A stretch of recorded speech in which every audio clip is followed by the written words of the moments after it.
Di na kita pipilitin pa. Alam mo, nitong mga nagdaang araw may napagtanto ako. Kahit kaano mo pa pala kamahal ang isang tao, di yan kasiguraduhan na ganun din siya sa'yo. Masakit man isipin pero yan ang totoo. Mahal kita. Alam ko na alam mo na mahal kita. Sa araw-araw ko ba namang pagsambit yan sa'yo, tila imposible naman na hindi tumatak yan sa utak mo. Gusto ko nga palagi na ikaw ay mapasaya.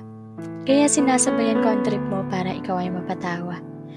Kahit malayo tayo, gusto kong maramdaman mo ang aking presensya. At kahit pa ulit-ulit, sinasabi ko pa rin sa'yo na mahal nga kita. Walang araw na di kita binabati ng magandang umaga. Walang araw na di kita pinapaalalahanan na kumain ka na. Kahit man lang sa mga simpleng bagay na yan, maramdaman mong mahalaga ka. Ginagawa ko ang lahat ng to kasi mahal nga kita. Buong puso pa rin kitang iniintindi kahit minsan napapagod na rin ako ng konti. Hinihintay pa rin kita kahit mapuyat man ako.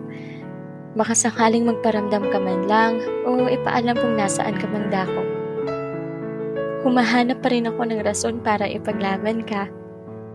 Kahit minsan, nararamdaman ko na parang okay ka naman kung ako'y mawala na. Kasi sa isang sorry at paliwanag mo, nakakahanap pa rin ako ng dahilan para manatili sa'yo.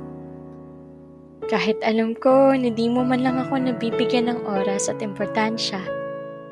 Ewan ko ba, pero hinihintay pa rin kita. Ni wala kang alam na natutulog akong umiiyak. Umaasa na baka ikaw sa akin ay tumawag.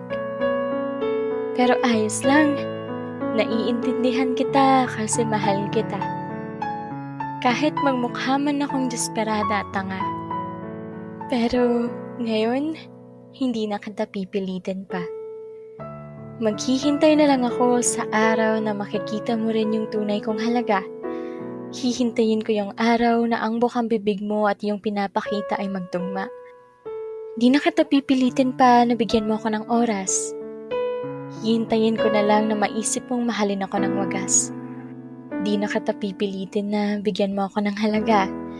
Hindi na kita pipilitin pang ipaalam kung saan ka pupunta. Hindi na kita pipilitin pa na hanapin mo man lang ako. Hindi ko na muna ipagsisiksikan ang sarili ko sa'yo. Pero huwag kang mag-alala. Mula ngayon, di na kita pipilitin pa. Kasi hihintayin na lang kita. Pero pakiusap ko lang sa'yo ha. Huwag mo akong sanayin ng ganito. Pakiusap, huwag mo akong sanayin baka dumating sa puntong mapagod na ako. Sana, pag dumating yung araw na makita mo kung gaano ako kahalaga sa buhay mo, sana andito pa ako. Sana hindi pa ako napagod, kakahintay at kakaintindi sa'yo.